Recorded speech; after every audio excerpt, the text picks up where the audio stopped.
महाराज। हाँ, मेरा प्रश्न जो है मुझे पता नहीं मैं आपके सामने ठीक रूप से व्यक्त कर पाऊंगा कि नहीं। महाराज, हमने घर का त्याग किया है, बहुत सारी चीजें पीछे छोड़ के आगे आए हैं। सिर्फ 2 वक्त की रोटी बिना मेहनत के मिल जाए इसके लिए नहीं किया। हम जो साधना कर रहे हैं, जो साधन मार्ग में चल रहे हैं एक साधक के रूप में, कभी कभी ऐसी परिस्थिति आती है कि समझ में नहीं आता है कि क्या ढोंग चल रहा है जीवन में, या फिर यही साधक की स्थिति होती है। उसमें थर्मामीटर लगा के देखना चाहिए। जैसे बुखार है कि स्वस्थ है, थर्मामीटर से पता चलता है ना। तो अपना जो थर्मामीटर है वो हम अपने अंदर ही डालकर देखें कि चल रहा है कि नहीं। महाप्रभु चैतन्य देव जी ने कहा कि तृणादपि सुनीचेन, अपने में कहीं अहंकार तो नहीं जागृत हो रहा, मैं सबसे अपने को नीच समझ रहा हूं कि नहीं समझ रहा हूं। दूसरी बात, तरोरु सहिष्णुना, तो हम काम के वेग को सह रहे हैं या काम की क्रिया कर रहे हैं। हम भूख के वेग को सह सकते हैं, हम प्यास के वेग को सह सकते हैं, हम नींद के वेग को सह सकते हैं। अगर इनको हम बार बार दुलार दे रहे हैं, इन्हीं के पोषण को सुख मान रहे हैं, तब तो पाखंड का ही पोषण होगा। हम हर वेग को यम ही न व्यथ्यंते पुरुषम पुरुषर्षभ सम दुखा सुखाधीरम स्वमृतत्वाय कल्पते, जो आए हुए वेग की व्यथा को सहज में सह जाता है, व्यथित नहीं होता और सुख दुख में समान भाव रखता है, वो परम पद का अधिकारी है, अव्यय पद का अधिकारी, वो अमृत पद का अधिकारी है। मात्रा स्पर्शास्तु कौन्ते शीतोष्ण सुख दुखदा आगमा पाइनो अनित्यास्तास्तितिक्षस्व भारत। मैं भगवान की इस आज्ञा का पालन कर रहा हूं कि नहीं। आए हुए वेगों को शांत करने के लिए भजन बल का प्रयोग करता हूं या भोगों का प्रयोग करता हूं। भूख लगी तो भोजन पा लिया, अच्छा, प्यास लगी तो पानी पी लिया, नींद लगी तो खूब सो लिए, और विलासिता तो उसके भी व्यवहार हो रहे, तो फिर पाखंड हो रहा है। बिन विवेक वैराग्य भक्ति बिनु सत्य न एको मानो, भगवत विमुख कपट चतुराई सो पाखंड नहीं जानो। पाखंड किसे कहते हैं? जहां विवेक नहीं है, वैराग्य नहीं, भक्ति नहीं है, कपट का रूप धारण करके मनमानी आचरणों में उतरना, उसे पाखंड कहते हैं। और जो पाखंड में होगा वो पाखंड की चर्चा भी नहीं करना चाहेगा, क्योंकि उसे बहुत छुपा के रख रहा है। और जो पाखंड में नहीं है वही पाखंड की चर्चा करना चाहेगा, वो जानना चाहेगा कि रोग किसे कहते हैं, क्योंकि वो रोग से बचना चाहता है। तो हमारे हृदय में दैन्यता रहे, अभिमान ना आवे, और सब विकार, सब प्रहार, सब तिरस्कार सहने की क्षमता आ जावे, और दूसरों को सदैव हम मान दें, स्वयं मान रहित रहें और निरंतर हरि स्मरण करें। तो पाखंड नाम की चीज नहीं है, स्वस्थ है। दूसरों से मान लेने की इच्छा है, कपट पूर्वक चतुराई पूर्वक भोग भोगने की प्रवृत्ति है, भगवान नाम जप में अरुचि है, अहम बढ़ा हुआ है, तो फिर पाखंड और दंभ का बोलबाला चल रहा है, भक्ति नहीं है। पाखंड उसे कहते हैं पाप का खंड, जिसके द्वारा पापाचरण होता है, और पाप उसे कहते हैं जो संत गुरु और भगवत विमुख आचरण है, उन्हें पाप कहते। ये सब भगवत विमुख कर देने वाली बातें हैं। भगवत सन्मुख के लिए आप आचार्य और गुरुजनों की जो रहनी थी और जो उनका चिंतन था, उसको आप देखिए। सर्वसमर्थ श्री पूज्य रघुनाथ दास गोस्वामी आदर्श महापुरुष है।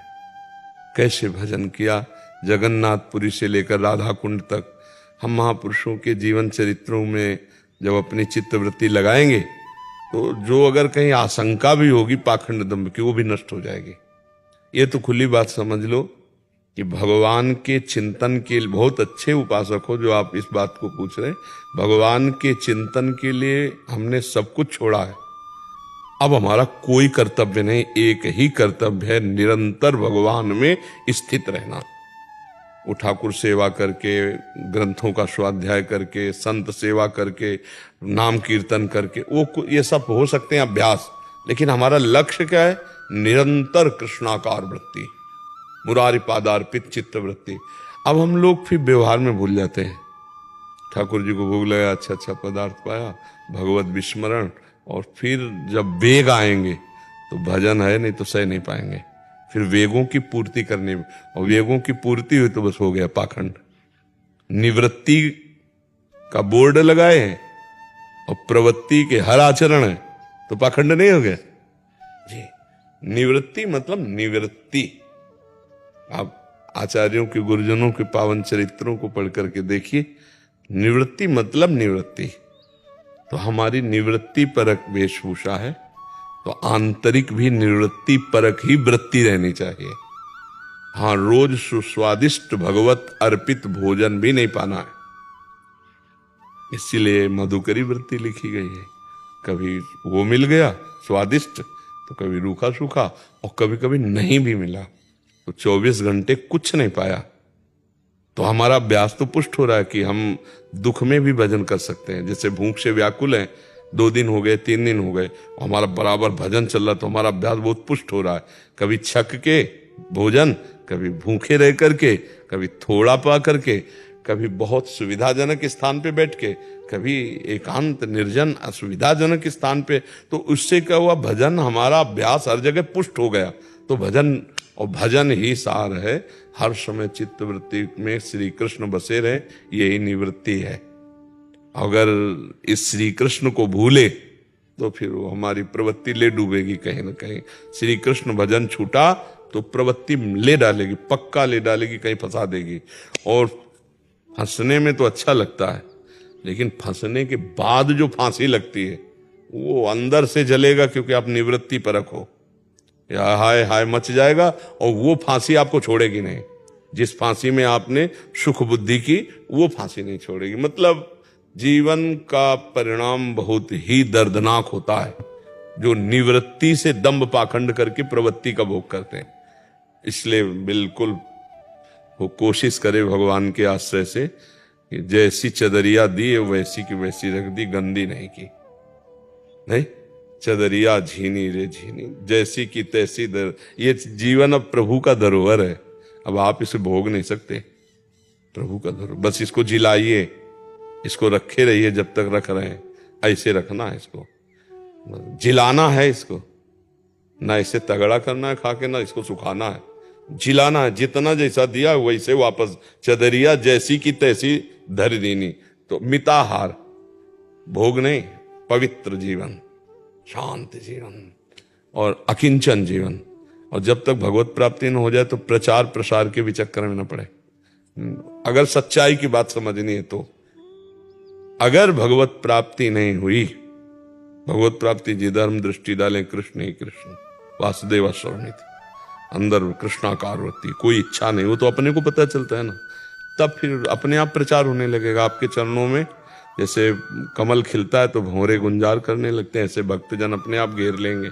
पर जब तक भगवत प्राप्ति नहीं होती तब तक प्रचार प्रसार के चक्कर में नहीं तो हम जहाँ प्रचार करने जाते हैं वहाँ प्रसार है माया का, और हमारी स्थिति मायातीत है नहीं, माया विजय ही नहीं, वो घसीट लेंगे। जैसे हम किसी डूबे हुए को निकालने जाएं और अच्छे तैराक नहीं है तो वो डूबने वाला पहला काम करता है निकालने वाले को डुबाना, क्योंकि वो सांस लेना चाहता है ना।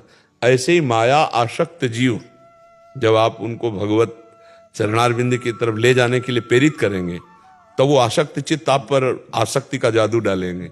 आप अनासक्त हो, खिलाड़ी हो तो बच जाओगे, नहीं तो फिर उसी आसक्ति के दलदल में, और एक बार भोग रूपी दलदल में साधक गया तो दोबारा फिर निकल नहीं पाता।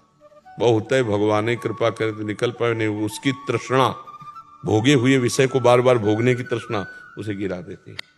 अब फिर नवम भोग, बहुत दुर्दशा हो जाती है।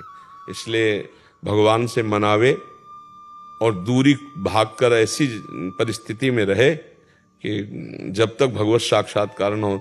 चैतन्य महाप्रभु ने भी कहा कि जीवन सार्थक करी कर पर उपकार। जब तक जीवन खुद का सार्थक, उपकार किसका होगा? यही खास बात, बहुत मतलब बुद्धि शुद्ध है तो बढ़िया, सारथी बढ़िया है, रथ निकल जाएगा। और नहीं तो प्राय बुद्धि फंस जाती है इन्हीं बातों में, क्योंकि अच्छे अच्छे भोग ठाकुर जी को लगते हैं तो रसेंद्री तृप्त, भगत जन आते रहते हैं तो व्यवहार फिर धीरे धीरे जनेन्द्रिय में, फिर वो धीरे धीरे फिर मन शांत हो जाता है। मन शांत का मतलब आध्यात्मिक की तरफ नहीं उसको जलन होती, लगता ठीक है यार चल रहा है, वो बैलेंस बन जाता है भोगों का। और फिर वो बस इतना मलिन हो जाता है कि वो कहता ठीक है यार चल रहा है। जो अच्छा साधक होता थोड़ी भी गलती पर हाय हाय मच जाता है, ऐसा कैसे हो, हे भगवान हे करुणा निधान बचा लो मुझे, मैं ऐसा ऐसे हो। और उसको फिर ये भी नहीं लगता कि बचा लो, ठीक है ऐसे। वो है पाखंड, वो है दम। चल तो भी रहा लेकिन पाखंड और दम में। और जो प्योर शुद्ध भगवत मार्ग है वो है बिन विवेक वैराग्य भक्ति बिन सत्य नये को मानो, भगवत विमुख कपट चतुराई सो पाखंड है जानो। अब तो मतलब भ्रमण का तो समय नहीं है, छोटी मोटी कहीं कुटिया ऐसी कोई व्यवस्था हो जाए जहाँ चुपचाप रहो और मांगो खाओ, या जैसे भी मिताहार करो और रात दिन भजन में लगे, बस यही निवृत्ति का लाभ है। पहले अपना काम कर ले। महाराज भगवान की कृपा से हम सब साधकों के बीच में रहते हैं, तो सुबह जब मैं उठता हूँ तब देखता हूँ सारे साधक हैं, तो भगवान को प्रणाम करता हूँ कि आपने ऐसी स्थिति बिल्कुल बहुत सुंदर कि कहीं चूक नहीं होगी, क्योंकि सब हम हमारी तरफ दृष्टि डाले हुए हैं। यही सैकड़ों साधक की जब एक साथ रहते ना तो यही खास बात होती है कि एक का अगर मन भी भटके तो भटकने का चांस नहीं, क्योंकि सैकड़ों की नजरों में ये साधु संग का जो घेरा है ये बहुत लाभदायक। भगवान जब द्रवित होते हैं तब ऐसा देते हैं, जब द्रवी दीन दयालु राघो तो साधु संगति पाए। बहुत सुंदर है।